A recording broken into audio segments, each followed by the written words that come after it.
Hello everyone.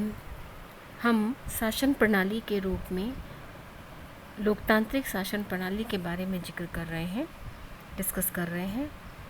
और पिछले video में हमने डिस्कस किया था कि वर्तमान समय में लोकतांत्रिक शासन प्रणाली एक अच्छी सर्वोत्तम व्यवस्था मानी जाती है सरकार चलाने की, लेकिन स्थिति हमेशा से ऐसी नहीं थी।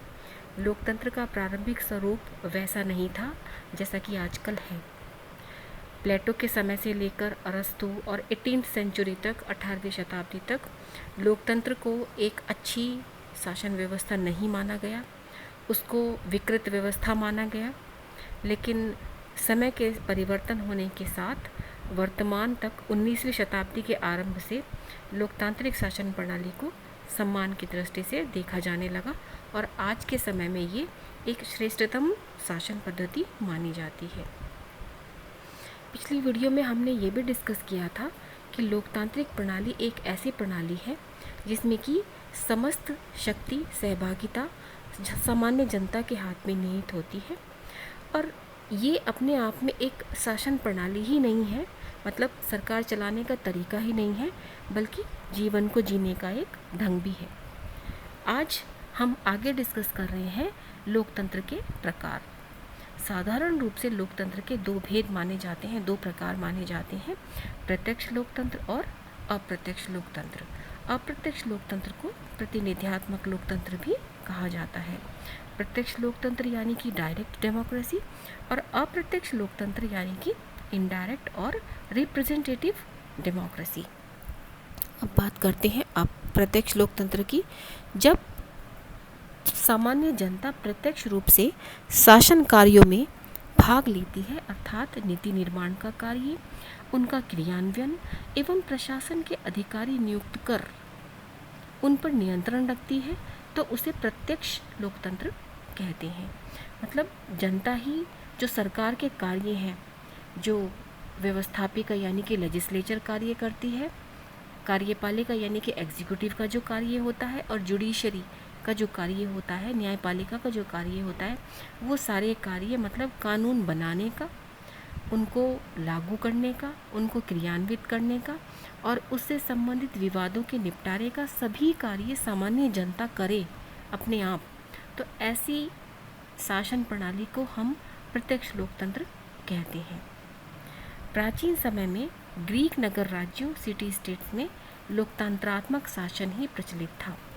जैसा कि आप लोग जानते हैं कि प्राचीन समय में, अरस्तु के समय में, जैसे कि हमने कंपैरेटिव स्टडी में पढ़ा था कि अरस्तु ऐसे विद्वान हुए हैं जिन्होंने कि 150 से ज़्यादा सिटी स्टेट्स का तुलनात्मक अध्ययन करके शासन प्रणालियों का विश्लेषण किया था। तो वो वही सिटी स्टेट्स हैं यूनान के, जहाँ पर कि जिनको कि उस समय ग्रीक लैंग्वेज में पॉलिस कहा जाता था और जिससे आगे चलकर पॉलिटिक्स शब्द बना। तो उन सिटी स्टेट्स में यही शासन व्यवस्था प्रचलित थी। वर्तमान समय में स्विट्जरलैंड एकमात्र ऐसा राज्य है जहाँ के केवल 5 कैंटनों, आउटर अपंजल, इनर अपंजल, उरी, अंटक-वॉल्डेन और ग्लारस में प्रत्यक्ष लोकतंत्र प्रचलित है। मतलब कुछ स्टेट्स में प्रत्यक्ष लोकतांत्रिक प्रणाली केवल कम जनसंख्या वाले छोटे राज्यों में ही संभव हो सकती है। बड़ी जनसंख्या वाले विशाल राज्यों के लिए इसे अपनाना संभव नहीं होता।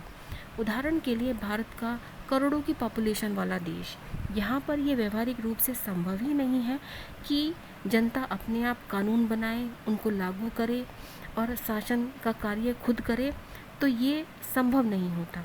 तो बड़ी जनसंख्या वाले देशों के लिए इसको अपनाना संभव नहीं है। यह केवल वहीं संभव है जो कि छोटे राज्य हैं, जहाँ पर की जनसंख्या कम है। विश्व का एकमात्र स्विट्जरलैंड ऐसा देश है जहाँ पर कि ये एक छोटा सा कंट्री है और इस कंट्री में जो उसके 5 कैंटन्स हैं, उनमें ही प्रत्यक्ष लोकतंत्र का उदाहरण हमें देखने को मिलता है।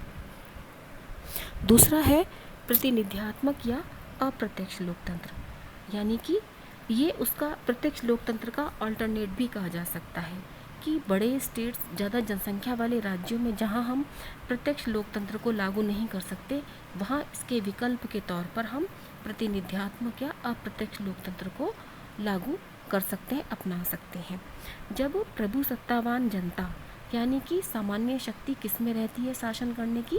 जनता में। इसीलिए उसको क्या कहा गया है? प्रभुसत्तावान जनता स्वयं प्रत्यक्ष रूप से इस प्रकार की प्रभुसत्ता का प्रयोग अपने आप ना करके अपने प्रतिनिधियों के माध्यम से कार्य करती है, तो इसे प्रतिनिध्यात्मक या अप्रत्यक्ष लोकतंत्र कहते हैं। जैसे कि हम अपने भारत में देखते हैं ना कि भारत में लोकतांत्रिक प्रणाली है, बड़ा राज्य है, ज़्यादा जनसंख्या वाला राज्य है, और ऐसे में हम सामान्य जनता अपने आप कानून निर्माण का कार्य नहीं करती, बल्कि क्या होता है कि हम एक निश्चित समयावधि के लिए अपने प्रतिनिधियों का चुनाव करते हैं, और वही प्रतिनिधि हमारी सामान्य जनता की इच्छाओं और आकांक्षाओं को रिप्रेजेंट करते हुए कार्य करते हैं। तो ऐसी व्यवस्था को प्रतिनिध्यात्मक या अप्रत्यक्ष लोकतंत्र कहते हैं, जिसमें कि सामान्य जनता स्वयं शासन ना करके अपने प्रतिनिधियों के माध्यम से शासन करे। इस शासन प्रणाली में जनता संविधान के द्वारा निर्धारित निश्चित अवधि के लिए अपने प्रतिनिधियों का चयन करती है, जिससे कानून निर्माण करने वाली व्यवस्थापिका का गठन होता है। हम एक निश्चित अवधि के लिए अपने प्रतिनिधियों का चुनाव करते हैं। हम जानते हैं कि हम 5 वर्ष के लिए जब हमारे देश में आम चुनाव होते हैं, तो हम अपने प्रतिनिधियों का चुनाव 5 वर्ष के लिए करते हैं, और वो व्यवस्थापिका का गठन होता है, यानी कि उस देश की संसद का गठन होता है, लोकसभा का गठन होता है। वर्तमान समय में विश्व के अधिकांश राज्यों में प्रतिनिध्यात्मक या अप्रत्यक्ष लोकतंत्र है। जैसा कि हम पिछले वीडियो में बात कर रहे थे कि हमारे विश्व में 2 ऐसे मॉडल हैं, अमेरिका और इंग्लैंड, जो कि विकसित लोकतंत्र को रिप्रेजेंट करते हैं, जिनको देखकर विश्व के दूसरे जो देश हैं वो ऐसे लोकतंत्र को अपने देश में विकसित होते हुए देखना चाहते हैं।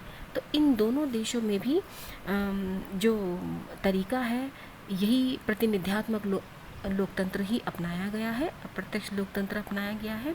यहाँ पर भी यहाँ की जनता, इन देशों की जनता एक निश्चित समयावधि के लिए अपने प्रतिनिधियों का चुनाव करती है, और उस कार्यकाल के ख़त्म होने के बाद दोबारा से आम चुनाव होते हैं। जैसे हम देखते हैं कि अमेरिकी राष्ट्रपति का चुनाव एक निश्चित कार्यकाल के बाद होता है, ब्रिटिश प्रधानमंत्री का चुनाव एक निश्चित कार्यकाल के बाद होता है। इसी तरह हम अपने भारत में देखते हैं कि हमारे देश में लोकसभा या आम चुनाव जो होते हैं वो 5 वर्ष के अंतराल के बाद होते हैं, जिसमें कि सामान्य जनता अपने प्रतिनिधियों का चुनाव करती है। तो इस तरह लोकतंत्र 2 तरीके का हम देखते हैं विश्व में, प्रत्यक्ष लोकतंत्र एवं अप्रत्यक्ष या प्रतिनिध्यात्मक लोकतंत्र। Thank you.